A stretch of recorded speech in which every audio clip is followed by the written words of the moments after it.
horizontal for a minute. I reckon it's. Sorry. You're listening to Bears Beyond the Gate, a Bristol Bears podcast made by fans for fans. We're three friends who love the club, the game, and all things Bears. Well, boys, it's a very, very brief intro because we're doing this on Zoom, and we should apologise straight away. There's going to be no kind of musical interlude because this is a one-take only pod. Miles, you set up the Zoom.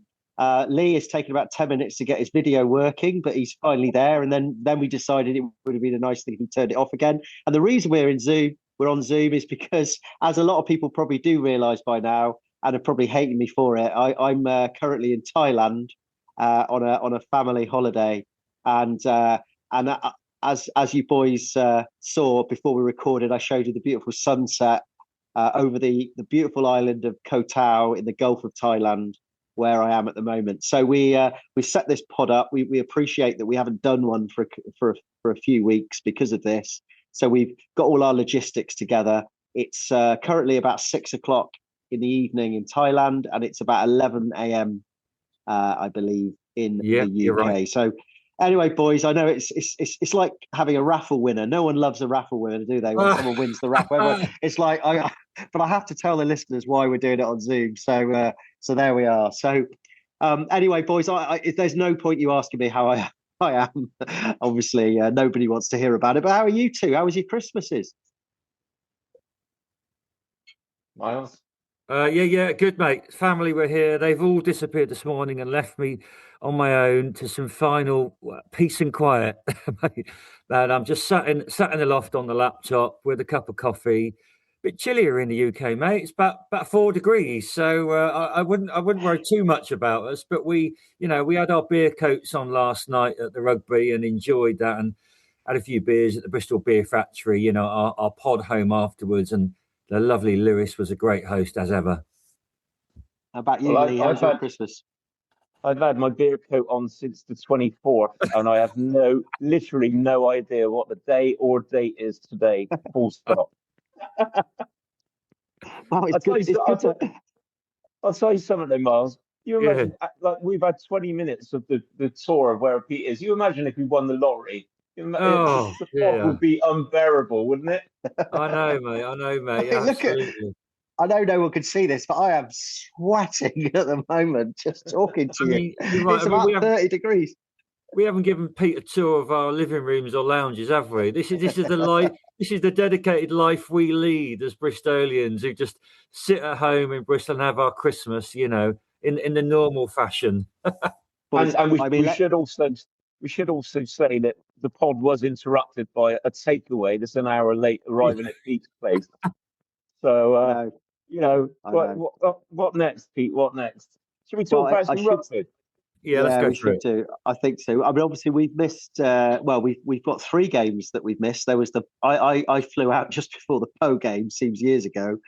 Then obviously there was the Harlequins game, the big game, which I managed to watch live at 2 a.m. because I've got a VPN, so I was able to watch that, which was fantastic. It was a bit of a surreal experience, sort of watching it on my phone, kind of in the middle of the night, trying not to scream and shout because it was a scream and shouty sort of game, that. And then of course yesterday it was about midnight, I think, here when the game started, and unfortunately I couldn't watch it live, so I listened to Radio Bristol commentary, which was quite interesting, and then I kind of watched extended highlights on TNT afterwards. So I feel like I've almost been with you there, sort of. But I mean, I think, boys, we should start by sort of talking about Arthur Cleaver. We know that this is a really, really good friend of us and friend of the pod, and Andrew Cleaver, obviously Bader. And I know there's been obviously lots of outpouring of love for this, and it was fantastic that the club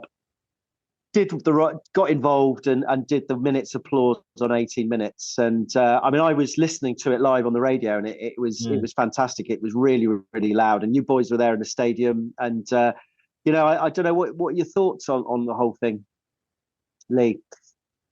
Yeah, obviously this one's really personal for us because we've known Arthur and Andrew and Betsy for a long, long time, and as heartbreaking as it was also so beautiful as well. Like, so a man, woman, child, everyone stood up and clapped for Arthur. And I mean, it was one of those moments the hairs actually stood up on the back of your neck. And yeah, I mean, it was just such a beautiful way, and the club, done an amazing job, in such tragic circumstances. And we know that Andrew and Hetty would be really, really pleased with what they did yesterday. It was so fitting. Yeah, I mean, I liked that. I mean, it was a super emotional 1 minute, wasn't it? Really, and a big pat on the club for doing that for Vader and his family. I mean, you're right. We've known him for years. He's such a fan of the pod and the club, and such a family man. And leukemia is an absolutely horrible disease, and to lose such a young lad in his prime is an absolute tragedy. So. Yeah, I mean, fantastically proud of the club and Andrew and Hetty and the family, and I think his prowess and that sort of young man, he will live on forever, I think, in the Bristol rugby community. Yeah, really, really well said, boys. Really well said. So I think we should let's get back to the rugby anyway. I mean, let's start with the Newcastle game, even though we've talked about the fact that we've missed 3 games. I mean, are we talking about the Newcastle game? Are we talking about Newcastle because I won't remember anything about the Quins game? Well, I think it's the if you can't remember yesterday, how are you going to remember any of the other ones? Oh dear. I mean, I think that what I was going to start with was the fact that the last 2 years our Christmas games have been a nightmare, haven't they? We lost to Sale, whatever it was. We got bageled last year, and then the year before we lost to Exeter. And I think when the fixtures came out and we saw that it was Newcastle for the Christmas game, I think everyone was secretly quite pleased because, realistically, we thought it was probably the most winnable of the games we were going to get in any of the fixtures.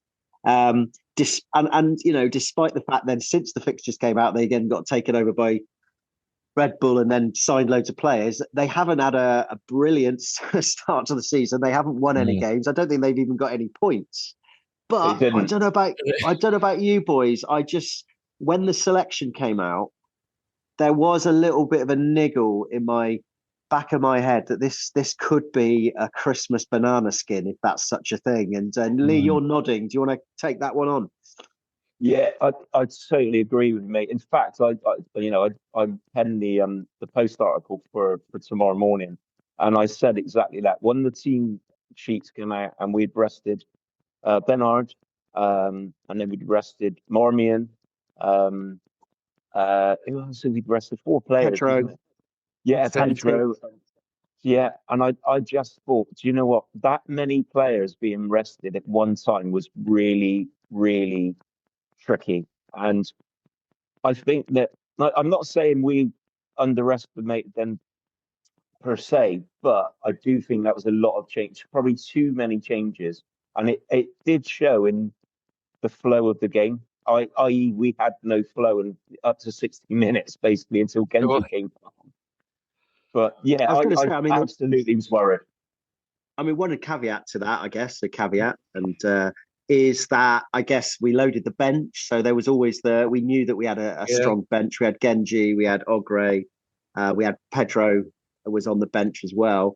And obviously there was, I guess they had to give Harry Randall a start. He's got to get back into it because we're going to need him. And although Pierre Marmion has had a brilliant first half of the season, he has played a lot of minutes. And it was a calculated risk to not have Marmion playing at all. And it's always going to be difficult for Rams to come back and hit his straps, despite his re-signing, despite 150 caps, despite having his kids on the pitch. And I don't think it was a calculated risk. And at the end of the day, it all worked out well. But as you said, it was. I mean, I was listening to the whole thing on the radio, and it was a really difficult listen because I was kind of expecting us. I knew it was going to be tough, but it sounded like, to me, Newcastle really were up for it, and we're almost kind of there. It was us that were, it was still kind of digesting the Christmas dinner, and it didn't feel like we got any sort of momentum. I mean, yeah, I think Sorry, Lee. I'll just interject a little bit. I mean, you're absolutely right. I mean, Newcastle, they started so strong, didn't they, with 2 early tries? And I don't think sitting in the terrace, we could quite believe where we were after about 20 minutes. I mean, you're absolutely right. I mean, we did rest a lot of players, and we know the reasons why. I mean, it was Rand's 150 appearance, so there was no way he couldn't start. But he's just come back from injury. I mean, Pete's got a beer. Such a proud dad. He basically, Lee and I were chuckling. He carried on his 2 little kids, didn't he, at the beginning of the game, who were nearly as big as him. So it was quite funny at the end of the day. We did laugh about them carrying him on his shoulder, but yeah, absolutely. And and I think there was news of Moroni's re-signing in the middle of the week, and I mean, I don't think any of us expected to suddenly see him in the starting team sheet, did we? So there was such a change, really, and that Newcastle side came down with fire in their belly and nearly caused that same Christmas upset that we've experienced for the last 2 years. I've just got to say one thing before Lee has his go, is that the thing you're saying about his kids being the same size, I was listening to Radio Bristol and Dan Albert said exactly the same thing. They were like, they were taking the mickey as well. Poor Rams, I'm sorry. So poor old Rams was getting it from everywhere. But anyway, Lee, you were going to add to that. Yeah, I just wanted to add that we said beforehand, one of the Newcastle players was quoted as saying, with the changes that we've made, it gave them a bit of a chance. And I think as a team, they came out onto the pitch and they were so fired up. And I mean, I think like we were chatting beforehand, because a friend of the pod, Debs, she said we need to blow them away in the first 20 minutes. And to be honest, it was the opposite. They were blowing us away. But I am going to say, you wouldn't have seen this, Pete, but I did make a little joke today in the post article about Santa not delivering the referee's respect for his Christmas. He had a shocker, mate. He had a shocker, and we probably get back to that later. But yeah, they came fired up, and it must have been frustrating on the radio to listen to, because it was frustrating in the stands, as Miles said. I mean, it could have been a lot worse, because they missed 2 conversions, or one. We were 10-0 down, I think. Yeah. I mean, the kicking wasn't great across the board. So yeah, we get to 10-0 down, and I'm I'm lying in bed listening to it, thinking, what if they score again? Suddenly, 17. You know that rugby can change, momentum can change quickly, but I just had that terrible feeling that it was all slipping away every time we seemed to have possession. And there was some sort of promising move. There was a turnover, or there was we coughed it up or knocked it on. It wasn't all like penalties, was it? We were trying a bit too hard, as far as I could tell. And, there was a few drop passes and a few things didn't happen. But it was almost apt that just after the 18-minute applause for Arthur, we then basically got back in the game, didn't we? With 2, fantastic tries. I mean, I've seen those tries now. I mean, listening to it, it's horrible on the radio. It's great sometimes, but sometimes I had no idea where on the pitch the ball was, what it was doing. But Dan Albert was just getting more and more excited, and then suddenly said, and Lewis Rees-Zammit sliced through. And then it was like, then the next one, it's like, it seemed like we were on the halfway line, and he goes, and Moroni is sliced through. And I'm thinking, hang on, this is like a 35-year-old guy. How's he slicing through? Anyway, when I saw them, they were just great team tries, weren't they? It kind of got us back into the game, which we had all hoped for, I guess. Yeah, it was slightly odd, wasn't it? I think Lee will agree that, I mean, at times our ball handling skills was really, really poor. It was just a real complete contrast to the Quins game the week before, because our decision making at times was a little bit weak. Missed tackles. There were some dreadful missed tackles, which allowed Newcastle, who, dare I say, their pack and was just so strong and diving over the line. It's almost like a hot knife through butter at times. It felt that easy. And I just couldn't believe what I was seeing, really. I mean, the penalty count from Bristol in the first half wasn't great. I mean, Pat must have put an absolute sort of Christmas rocket up their arse at half time, because it just was for uncomfortable watching, certainly, right up until 57 minutes when we eventually took the lead. So Lee, I mean, I want to ask you, Lewis Rees-Zammit playing at fullback second time, it's obviously become a part of our game plan now. It seemed to me that he had a good first half. Am I right in saying that? Yeah, he did actually. He was fairly solid. To use one of Miles's favourite words, and I just feel that the kind of I mean, Pat is talked about versatility, hasn't he, with our players, and you know, I thought that Reece Samet, I mean, showed a lot of determination and a lot of kind of for someone who doesn't usually play in that position, he showed a lot of nous, I think, and yeah, I kind of thought it was hard to put your finger on the lack of fluidity. Um, but like you said, the errors that we made didn't help in that department. But also, I mean, we should say to use one of Richard's favourite words, who sits behind us, Newcastle were offside quite a lot, weren't they, Mars? And Yeah. obviously that obviously didn't help us with, they were basically onto us before we could even think, really. So, but we know with Newcastle, their forwards, they've always had a strong pack, and their forwards carrying the ball is always a danger. And it just seemed to be like every time their forwards had the ball, they looked like they were going to score.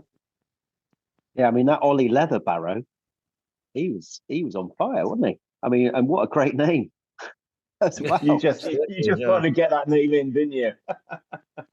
I mean, it's like, I mean, yeah, fair play to him. I think just go back to Lewis Rees-Zammit. I think there was when I watched the replay there, he is so quick, and he kind of glides across the ground. I think Pat was one of the reasons he's been put at fullback. It's a bit of a risk and reward, is that it gives him more space to run. Yeah. And where he may still be perhaps having to learn a little bit in terms of positioning and stuff like that. I mean, I guess he's quick enough to get back in position if he is out of position as well. And actually, when I watched it, the last two games, and obviously the Quins game as well, I'm just thinking, and this is a slight tangent, I see what you boys think of this. I'm thinking, with that R360 thing out the window, which allegedly that's what he was going to sign for after he'd done a year with us. Does Pat get on to Steve Lansdown and say, mate, we need to keep him? Because he does change games, doesn't he?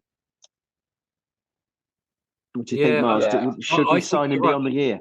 I think if there's a couple more quid in the New Year pocket of Steve Lansdown, I agree. I mean, there is now talk of him sort of looking at contracts, because for at least the next 2 years, isn't he? While if this ever takes off, this alternate league. And what I'm seeing, and bizarrely, you're right, at fullback is giving him a lot more time and space to assess the field. And he played some brilliant runs yesterday and just found gaps, and his power and speed. I mean, Wendy was astonished by the size of his thigh. So if nothing else, for the Duchess, I think we should sign and give him another contract. I agree. Lee, do you think we should go for it? Well, I'm going to, at the risk of sounding a bit hypocritical, I have been a little bit harsh on Rees-Zammit, only because I think that the talent is undoubted. I mean, we know what he's got. I still think he's finding his feet a little bit, and I will say that playing him at fullback it is risk and reward. But I think the majority of the times it would work. And I mean, he's a class operator. So I think if the budget fits, as Miles said, I think we'd be daft not to at least have the conversation. Mm.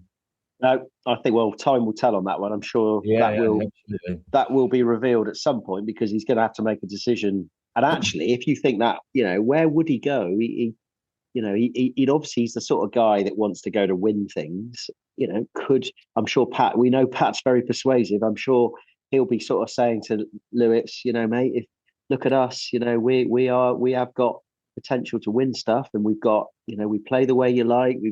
You can live in Cardiff if you want. Make sure you're still part of our team. Where else would he go in the Prem? Really? I mean, unless it just comes down to money, and then it might just be a shootout. There can't be any space in Bath's cap for him, can there? So, I mean, and would he want to go somewhere like Northampton? I mean, Northampton would be an attractive place for him, but I think they probably wouldn't want him because they're having to offload players to balance their books at the moment. So, yeah, that's an interesting one. But anyway, he got us back into it, and Moroni then scored, and then of course I was thinking, well, this is it now. Well done, plucky Newcastle. They've done really well. But now, we've broken them. They'll start jumping off tackles. And then lo and behold, the old classic score and concede came back into it. And the next thing I'm doing, I'm lying in bed listening to blowing Dan Albert telling me that they're in our 22 and then they score again. So really it was, and it could have been worse at the end of half time because they were pushing on. I can't vaguely remember, but I just remember thinking we were lucky to be only whatever it was 5 points down at half time. 5 points down. Yeah, you're right. So what do you think Pat's halftime team talk was then, Lee? I think undoubtedly Pat would have said, usually he said just believe in the process, doesn't he? Yeah. I think that's what Pat would have said. I don't think he would have bitten too hard. I think he would have said, cut out the mistakes, believe in the process, and we will win the game. Yeah, I mean, I think, I think we have to give credit to Newcastle. It's all very well us saying, we didn't turn up, or we were a bit slow out the blocks, or we weren't very clinical. But I think there's a reason for that. And when a team is in your face, as they were, legally or illegally, it is really, really hard. It's like what happened to Harlequins as well. I mean, remember that Harlequins game? They were pumping us for 20 minutes in their 22, and our defence was so good that it kind of broke their spirit, didn't it? And in a way, Newcastle did to us what we did to Harlequins for that first 20 minutes. It's and I at half time I thought we'll probably win this. We've got good enough players, and then I think immediately after half time we then kick it out on the full, don't we? Right from the kickoff, Tom Jordan kicks it straight out. They then get an attacking scrum. Well, they get a scrum on the halfway line, which means it's a perfect place. And I think they ended up getting a penalty, didn't they? Which they kicked for the posts, which was a sensible thing to do. And we're suddenly, whatever it was, 10 points behind. And I'm thinking, well, then if they score again, suddenly, we know what pressure does, and losing momentum. That kind of, and we know that our game is all about being clinical. It's all about people being in the right place at the right time. And if there's any pressure put on, that whole thing can fall apart. But of course, I shouldn't have worried, because what was the thing, Miles, that came and saved us? The man who's he's literally on fire at the moment. Oh, I mean, you're right. We did empty the bench, didn't we? Shortly after half time, and I think I don't know how many coffees Jake Warmore had to feed Genji this week, but he was like had rocket fuel, didn't he? 3 espressos in one go. I mean, it's just unbelievable. It's funny because when he was interviewed after the Quins game, when they said, what an amazing try, he said, well, I have actually done this before. It's not unusual for me to make big line breaks. Yeah. And I wonder whether he was a bit annoyed about that and was like, well, hang on, I'm going to show him that it's not just a flash in the pan. And also, after there was a couple of telling comments he made in his post-match that I managed to listen to because he was man of the match. One of them was, he said that Gabriel Ogre is one of the most underrated players. He said he creates the space for him. He said he's got amazing feet, and actually he said that he credited Ogre for giving him the pop pass to do it. And the second thing he said he doesn't like Christmas and he couldn't wait to get back on the pitch. So it was almost like he was champing at the bit. He was. So I mean, joking aside, I mean it was one of an extraordinary intervention that, again, it didn't completely get us back on track, but it changed the narrative, didn't it, Lee? He was the catalyst. 100%. He was the catalyst for us winning the game. And the runs were marauding, mate. They were absolutely devastating for the Newcastle players, because you could just imagine they've been up, they've had their tails up the whole game up to like 60 minutes. And so then, or our tails. Yeah.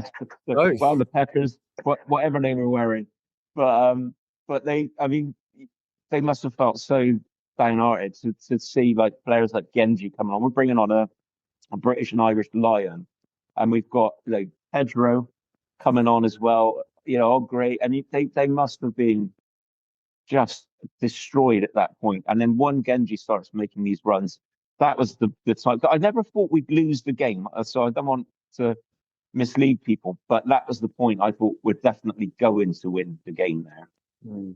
Having said that, Miles, I mean, we didn't make it easy for ourselves, did we? I mean, when Ogre went over, I think it was we had a maul. No, we had a was it Ogre? We had a kind of driving maul in the second half, and I thought, and on the radio, on the commentary on Radio Bristol, they say, well, that's it now. You know, Bristol, there's no coming back for Newcastle. And then then we had Joe Batley's 20-minute red, which actually I texted you boys at the time and said, what was that like? It's a difficult one, that, because he clearly it was shoulder to head. But the thing is, the guy is trying to get his hands on the ball to slow the ball down in the ruck. And he's about a foot off the ground. Like, what else is Batley supposed to do? And it reminded me of once when Carl Dixon, to be fair to him, didn't penalise a similar sort of offence, when he said basically there is some head contact that is not illegal. And it was a clear out. I mean, the guy is trying to slow the ball down. He's got his hands over it, and you've got every right to try and clear him out. And if you can't get any lower, it's a bit like that Jack Morgan one against the Lions. It's like I just thought it just they didn't seem to debate it that much. I just thought, it was shoulder head, but he had to get him out of the way. That's kind of the risk you take when you want to jackal the ball and you're really, really low. And I just hope that he doesn't get suspended for too many games. Lee. Yeah, I just want to add, I think at the time, I mean, by the letter of the law, I can see why the red was given. But it's one of those where I just think, like I think me and Miles just said, like, the game's gone. If that's a red card, that's just absolutely absurd. And we know what type of player Bats is, competitive, but he's not a dirty player. And for me, I haven't watched it back, but for me, it seemed really harsh. I watched it back, and I think the question is, it was one of those situations where not every head contact is foul play, and there is a precedent on that. And Carl Dixon, a couple of seasons ago, didn't give anything to a similar thing. But that's my only. But I did think, oh God, what are we going to do here? But we played it all right, didn't we? I think for the first 10 minutes of that, as far as I remember, we actually played that 20 quite well, because they didn't. Right. Yeah, and then, I mean, what was the feeling like, Miles, in the ground when Bats went off? Because it was quite early. It was still 66 or something like that. It was 6 minutes. I think you're right. I mean, we were only just, to be fair, by that point, Hewitt had scored, Reece Zammit had scored, Calavetti had scored, and Ogre, hadn't they, in quite quick succession. And I think that, despite Newcastle playing well, I think we were quite confident, weren't we, Lee, that the game was pretty much sewn up. And with only one man down, I think Jimmy Williams was joining the ruck and the scrum where he had to. But we did obviously have to swap one out for a line out to have parity. But I think we were pretty confident. But obviously then, we'll chat about in a little while. We had a subsequent, another yellow card, which, again, another bit of controversy, which we sort of said the ref didn't have a great game. Calavetti got sent off for what we thought was a fair, arms wrapping tackle, accidentally knocked the ball on. That was a bit ridiculous. But I think, the ref was a little bit out of his depth. He was, no I mean, too much. You can't blame the ref. I don't think you can blame the ref if the TMO brings all that stuff in. I mean, I suppose he has to make the final decision. And yeah, you're right. I mean, he does have the final decision. I think, on the comms on TNT, it was quite funny. They said, it did look like it was in the tackle, but he had put his arm in that place. They were kind of implying that he knew exactly what he was doing, and it was a bit sneaky. But how do you know that, Lee? Yeah. Well, where is he meant to put his arms if he's trying to attempt to tackle? Yeah, you can't second guess someone, can you? You can't second guess him. Saying, you did that sneakily. It's like he did it to try and tackle him. So. Yeah. There is a bit of a debate. And also, the type of player that Calavetti is, he would have wanted to get the ball and run the ball, for a try. So, one thing I just want to back up Miles on that, it was the referee's inconsistency. It just he didn't command any authority on the pitch. And we always make a point of, if referees aren't great, we do make a point of not mentioning it too much on the pod, don't we? But I think the guy he was out of his depth. I think Miles is right, and he needed to get some shorts that fit him as well, because they kept falling down. He kept falling shorts the whole game. So I was like, and Miles, I don't know if we're allowed to say this, but we've actually seen him on the concourse after the game, right? With his specs on. with his specs on. And he actually did look cross-eyed, Miles, didn't he? Oh, bless him. At the end of the day, we need refs. We've got to cycle refs up. And I'm sure he'll get better. They'll have a proper process. And I know apparently he's been on the Sevens circuit, and I've seen him at the women's game a couple of times. So he'll get better. Luckily for us, he'll get better. He'll get better in the championship. I guess going back a little bit, I think you're right. I think sadly Bats might face a couple of game ban, which is really going to be tough going into the next match. I think Calavetti, that was just badly timed, wasn't it? Because at 78 minutes, they literally pumped our line. And if that last try by Newcastle wasn't allowed, I think they really would have got their peckers up and thought they could have won that game. They would have been. They could have won. I mean, this was my point. In fact, I was listening on the radio because, oh God, and they were like, and then it was like, oh, they've scored, and then there was the kind of, oh, hang on a minute, they're looking at it. But I mean, it's a what if. We won the game. Yeah. We got a bonus point try, but it was squeaky bum. I've got to say, listening to on the radio, there was a lot of squeaky bummage going from in my bed at the time. Yeah, well, you're in hot sweaty climate. That wasn't just the Tom Carr soup that I'd had the night before. Anyway, I just want to make a special point actually to a lovely family from Newcastle that we met after the game in the chat room. So we've got Durham, Dave, Rachel, and Evie. They were absolutely brilliant value. They've driven down for the game as well, and you think, brilliant support. We had a real good laugh with them, and yeah, it was lovely to kind of have, because we had 22,000 there, Pete, and I mean obviously the majority were all Bristol. Atier was open, and to make a journey like that, around Christmas, I just thought it was brilliant value. We really did have a good laugh with them after the game. We did. It was such a legend. He out-pickled Egg, the pickled egg legend that is Pete Brealey. So if you ever go to Newcastle, you've got a new challenger there, Pete. We should say we would. Are just making me retch, just the thought of someone eating a pickled egg. And if there will be listeners who don't know what we're talking about, you need to go right back to the start of the pod to find out about the pickled egg situation. But mate, Lee, you were going to say something about I just want to say Dave did us a brilliant soundbite yesterday. Dave, I just want to, because I know you're going to listen to this, if we can't use it right at this moment, it's because we're obviously doing this on Zoom and it's not the way we normally work. But yeah, basically I do all the editing and I'm not at home. Yeah, exactly. Yeah, basically. But we will put it in at some point. Yeah. Oh, it's brilliant. I've heard it. You've shared it on WhatsApp. It's brilliant. It's a brilliant intro that we will get that in the new year. We will have that intro. Don't you worry. It doesn't matter whether he's a Newcastle supporter. It's just the fact he talks about pickled eggs that gets him in there. Well, look, boys, I think just briefly, I guess. Yeah, go for it. Sorry. Lee talked about the crowd size, which was just tremendous, wasn't it? Over 20, sort of 2,000 for a Christmas gig, and on the back of that, we got a little minor Christmas goat, haven't we? Ooh. Now this being go early on the goat. Maybe out of the actual Bristol Rugby's hands, and it's Ashton Gate. But if you have a 22,000 crowd down for one of the biggest games of the year, how many bars do you think you might leave open after the game to keep fans there? What would you reckon, Pete? Well, clearly one by the sounds of it, if that. Yeah, there you go. One bar in the concourse was left over for the biggest crowd of the year, plus the sports bar. But come on, Ashton Gate, you can do a lot better than that. So that's our sort of minor goat.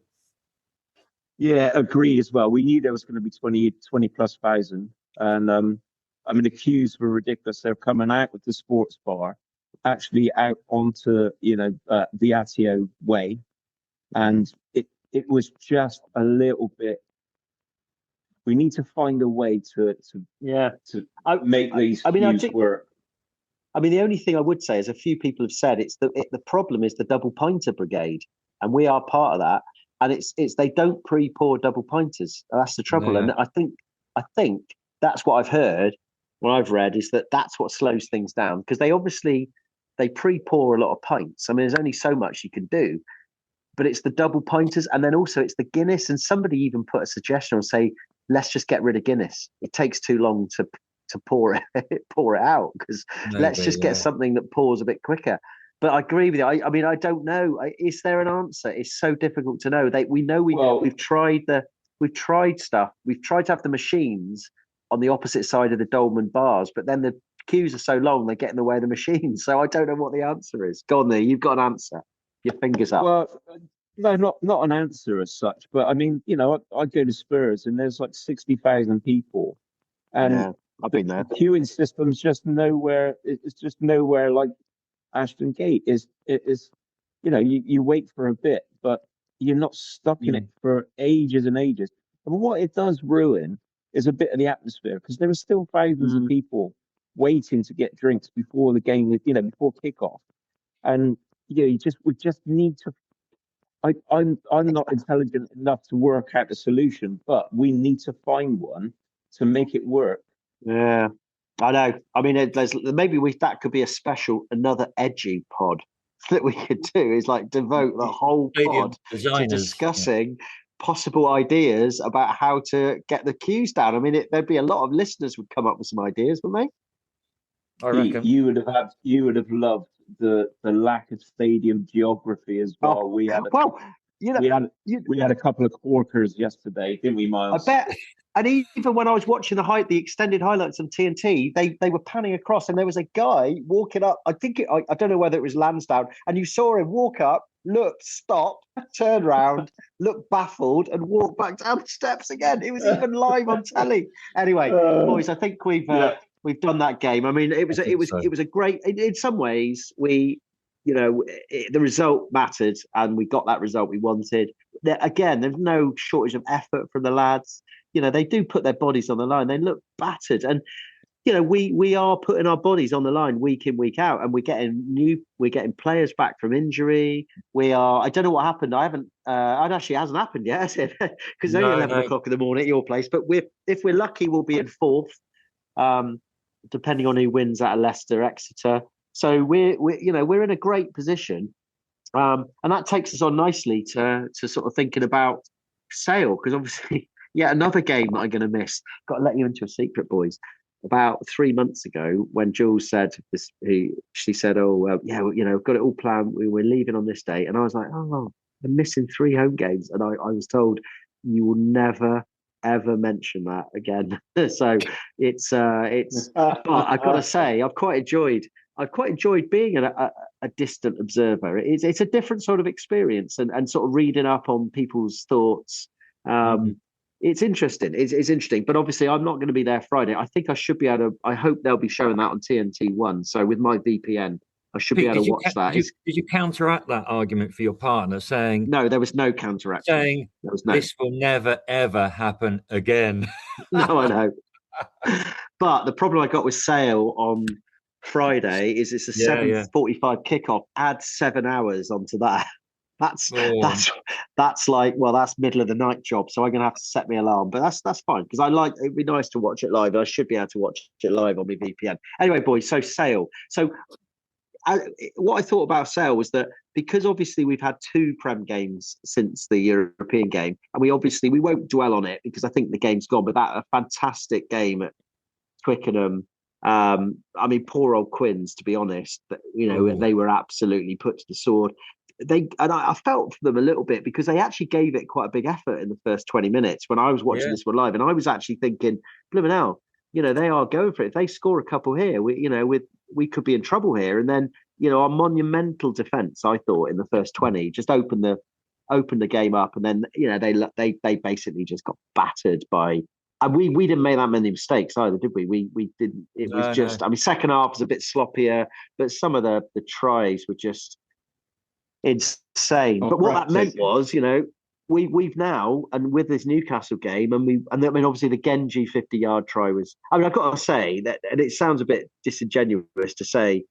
He ran in, but basically nobody could tackle him at all, did he, on that 50-yard one? I think he ran over their scrum half, who's about 5'2", and then and then Nick David tried to tackle him from the side, and it was like diving headfirst into a brick wall, wasn't it? I mean, the guy did his best, so it was a bit of a run in. But anyway, but what the point is with that is it's kind of now with a win against Castle and a win against Harlequins, it's set up quite nicely for Friday. But Lee, what are you going to say?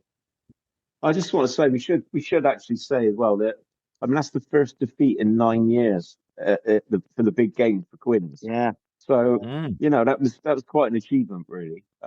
You're right. I think you summed it up perfectly. I think that they pummeled us for the first 20 odd minutes, but we were clinical, and some of the rugby that we played, some of the tries that we scored were breathtaking, mate. It was fantastic to watch, wasn't it?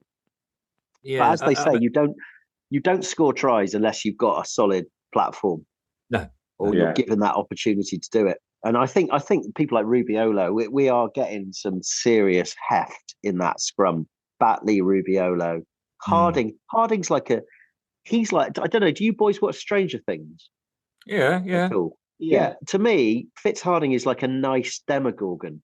You know, those he is like incessant. He just gets up, hit. I mean, we haven't talked about performances, but again, Fitzharding, 80 minutes against Newcastle. He just tackles, gets up, tackles, and then he doesn't just do that. He then makes yardage. He carries, he offloads. The guy is just unbelievable. He's a Demogorgon.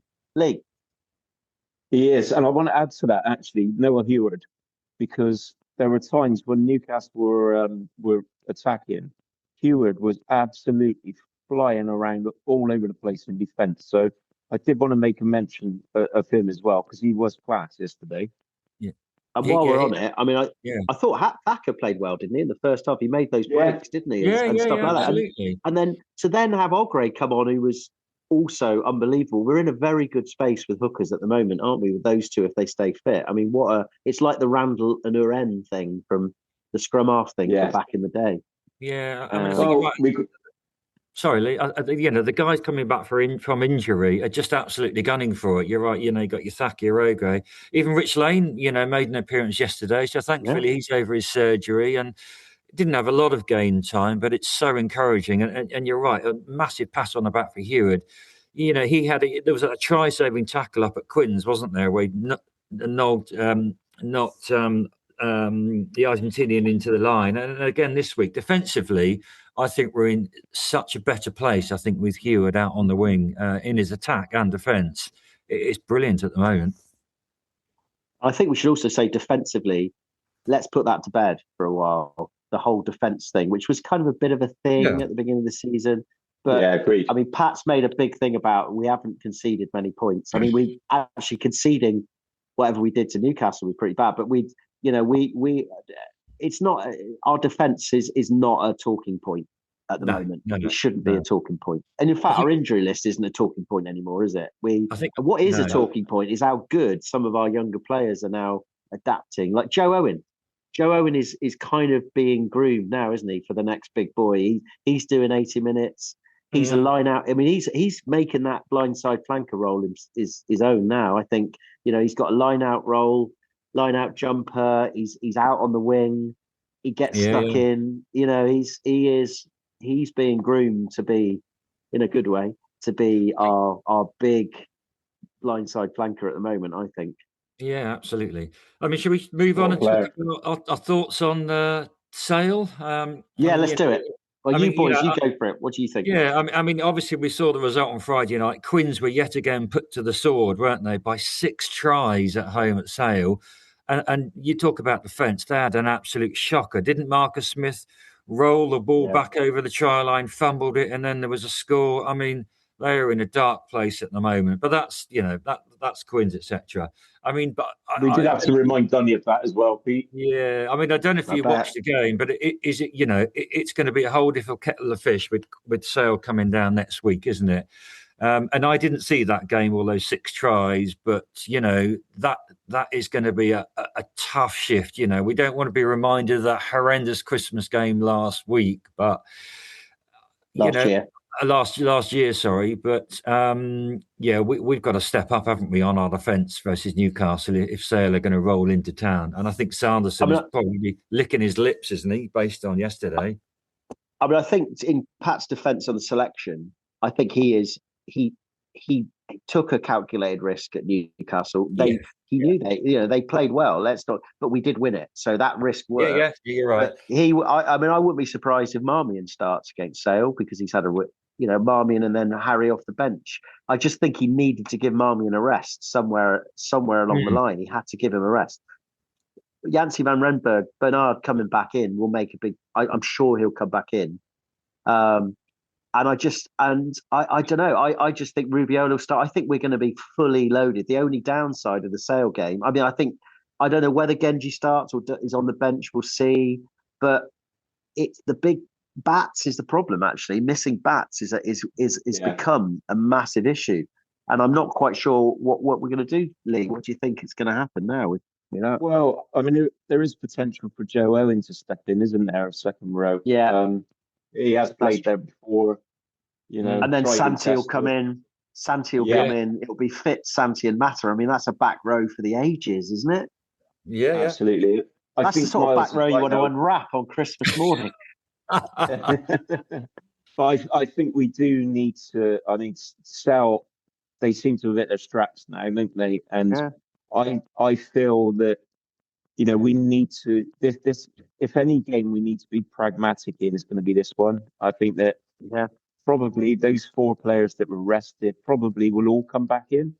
And I think that we need to be really on the ball and execute everything perfectly to win against Sale. Yeah, but I mean, I think front row it will be a kind of combo, but I like Chawatama. I think is coming to the fore. I feel that we don't know what injury was kind of the last minute. I don't know whether it was a big injury. So we're looking good all over the park, aren't we? I think we'll put our strongest 23 out. It'll be our strongest 23.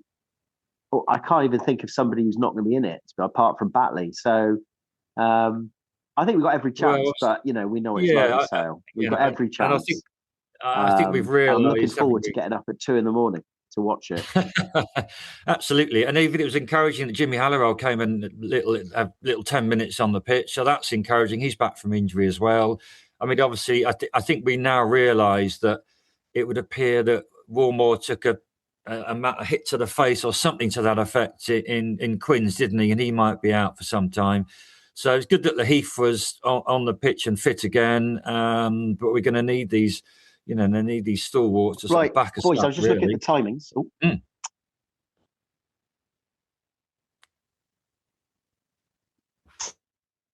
Pete's frozen. Pete's frozen. I know. I just realised, boys, I was frozen. I'm not frozen. I'm sweating like a.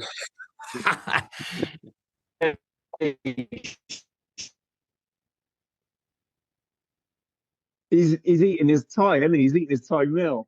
I think he's having that hot tom yam soup that's gone through him like a dose of salt. I mean, anyway, I think as Pete was saying, I did. Oh, there we are. I'm sure that the listeners will let us off if they can't hear some of this stuff. But I think we all agree we have got to be top of our game on Friday night, haven't we? Any sort of mistakes and need to be cleared up this week in training. They've got George Ford and Dupree on the bench. They are going to be gunning for it, aren't they? And I think the difference is they've got the power and the skill. I'm not saying anything against Newcastle, that if they get ahead by 2-3 tries, we would find it difficult to come back, I think. And that's the difference with Sale. They have got the energy and the players now. And we can give absolutely no inch, to them at all if we're going to get a result on Friday. Yeah, I agree. I think that we need to be more like the Quins performance, Bristol Bears, than we were yesterday, because if we make the same mistakes we did yesterday, Sale will punish us, and we could be on the back end of another Christmas shellacking. But Well, you'll be a hopefully that's not New going to Year's happen. celebration. Oh yeah, sorry, yeah, a New Year's shellacking. It's on this Friday night, second of January, isn't it? So sort of first. It's been nice to have sort of 2 home games, isn't it, over the festive period? Yeah, But it'll be with our you know, it wouldn't be a good start to 2026. I mean, let's not, we're lucky enough to be third in the table, I think, after last night. There is a good chance that Chiefs, who are back on form again, might go top this afternoon at home to Leicester. But I think to be in fourth going into 2026, I think we'd be happy with that, wouldn't we? We're still in the mix as Bristol fans. yeah. I mean, we would have bitten your hand off for that, wouldn't we? It's the start of the season. I think fourth place. I think we've earned fourth place as well, and I think that there's been a lot of positives. We could say we talk about the defense, much improved. We've got the injury list now coming. We've got injured players coming back. I mean, to be fourth with the injury list that we've had is such a monumental effort from the whole squad. Plus, we've had the younger players that step up and now have that experience. And I just feel like going into 2026, we're in a really positive mindset and frame. Brilliant. Boys, can you hear me at all? Yeah, we can hear you. Yeah. I've got into some Wi-Fi hole. I've been texting you furiously saying you just kept talking. I can only just see that. And I missed a lot of that. I don't know what this will sound like, but don't worry. I'm sure you've said lots of good stuff about. We were very, very positive about 2026. It may be a good time to sort of knock it on the head fairly soon. Any other business and bits and pieces. Yeah. So Miles, I said I've just texted you. You do the any other business, but I think it'd probably be safe if you do it anyway. So absolutely. Let's so not off forget. You go. Yeah. So in the week, obviously, we've had some great signing news, haven't we? We've had Randall, who's re-signed another contract, which is just tremendous for the club. Put in his 150th performance yesterday. Back from injury, so let's hope he's fit. That's great. Massive, some Argentinian beef has re-signed, hasn't it? Pedro Rubiolo, who we've rated hugely since he's moved down at the beginning of the season. I think to give him another contract, it's a no-brainer in my opinion. He's absolutely fantastic. He could play 160 minutes, couldn't he, in one session? I think with his energy and power. And I guess the last sort of contract signing of the week was an unusual one, wasn't it? We signed Maroney for a little short-term injury cover for sort of 3 months. Played brilliantly in the autumn internationals. Gone back for Argentina again off the back of how well he played for Bristol, and gone off the ball a bit. We thought that was the end of his contract, and lo and behold, in the week, we've re-signed him for next season. I mean, he's an aged lad. He's like a fine wine, isn't he, really? Or a sort of vintage port. He gets better with age. He scored a great try yesterday. And again, we talk about building for next season or Pat Land, etc. But that's 3 signings, Randall, Maroney and Rubiolo, who we are chuffed to bits with as fans. I don't know if you feel the same, boys. Yeah, totally agree. Totally agree. I think we've got, they're 3 positive signings, and also they're players for now as well, aren't they? They're not players for the future. They're players that will step in. And I think with Maroney, I mean, probably he'll have probably a little bit less game time next season, if we keep everyone fit. But the way he sliced through Newcastle yesterday, like you say, fine wine, 35 years old, and he left Newcastle players trailing in his wake. So yeah, really pleased with all 3 of those. That was a nice little Christmas present from the club, wasn't it? It was, yeah. Yeah, really good, really good. And then I think, Miles, there was just 2 more I was going to mention. Actually, now I'm back on. I think the Wi-Fi is back on. 2 more. We had an email from a guy called Grant Reese. He has put some stuff on social media. I've seen it. and he said, I'm a Bears fan, and I am just reading it on my phone. Founder of something called the Fans to 5K, a not-for-profit initiative on a mission to harness fan passion to inspire healthy, more active lifestyles. Much like Couch to 5K, Fans to 5K delivers a 10-week structured running and walking program to help participants get 5K fit. What makes it unique is how we turn fan loyalty and rivalry into motivation. Every mile counts towards their club score in a friendly league format. It all builds up to a cup final park run where fans come together to celebrate their journey and represent their team. Our next rollout starts on the 5th of January, 2026, and will feature 10 clubs across 5 sports, including Bristol Bears versus Bath Rugby. And it's completely free for clubs and fans. And the whole point is reaching supporters. And apparently Bath are already supporting it. So he's been promoting it. And I emailed him back and said, yeah, we'll give it a shout. It sounds great. And he said, just to share a bit more context, it's completely free. I'm a massive sports fan. And he doesn't think that locally in Bristol, there's a single health and fitness initiative that's accessible to all fans. So this is his plan of changing that. And it gives supporters a chance to get active and represent their club. And of course, it doesn't relate to us because we're all kind of specimens as it is. But Lee's looking quite interested in this. I'm kind of reading this thinking maybe I should do this as well. He said basically, yeah, he said basically, if you're able to do something on your pod, that's great. Well, of course, yeah, we don't mind this sort of stuff. And he's doing it out of his own love. He's self-funding. He's genuine fan passion. I've seen he's been on the Facebook group, so he's out there. We'll probably put a link into it as well somewhere. I think he's a fitness coach. And he did say, and of course, maybe even sign up for the Bears yourself. So he has laid down the gauntlet. Oh. Lee's looking nervous. What's your hand up for, Lee? I was just thinking the amount of alcohol I've had this Christmas.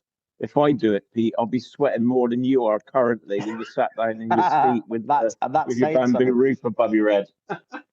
And then so that's Grant. We'll put a link in there. I'll put a link into it as well. And then the final thing was John Evely, who's a good friend of the pod.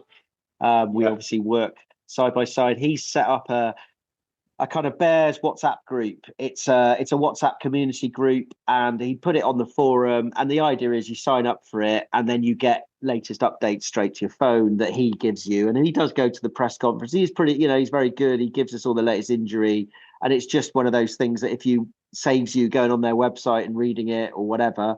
And I know that he put something on there, and people had sort of questioned, asked him questions about it. He said that he'd had to beg to the powers that be at Reach Media to do it, because it obviously cost them money to set it up. And he was basically saying, if I could get as many people signed up to it as possible, it basically saves him the hassle of having to go plug it anymore. Go plug it and to look good. So I thought it's fair point. So if you would have seen it, it's been over, but we'll probably put a link in. It's basically just a WhatsApp group you join, if that's your thing, and you'll just get the latest updates. And to be fair, John is the local guy. He's on the spot.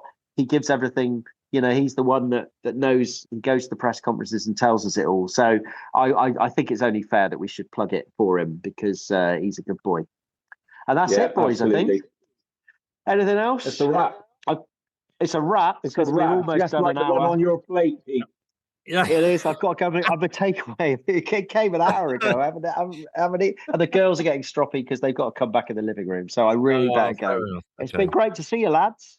Absolutely. I should say, we aren't going to be able to do one next Sunday because I'm flying back. But I think we said we're going to do the next one, which is the 11th of January, which will be a kind of preview of the European campaign, which obviously will be kick-starting after that. Bears go to South Africa, and then we welcome Bordeaux to the Ashton Gate. So plenty to talk about. So we've done our best to do what we can over Christmas. Many apologies. It's all my fault. I take it on the chin.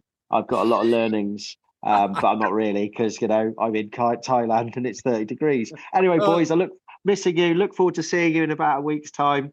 And I should say to you boys, not only to everybody, really, not only stay safe and whatever we always say, I forget now because I'm starting to get a bit sweaty, but it's also going to be Happy New Year, isn't it? Because we're not going to do another one. Yeah, we're not going to do one until 2026, are we?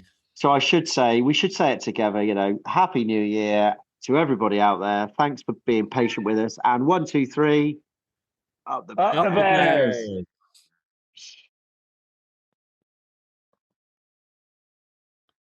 You have to stop playing mobile.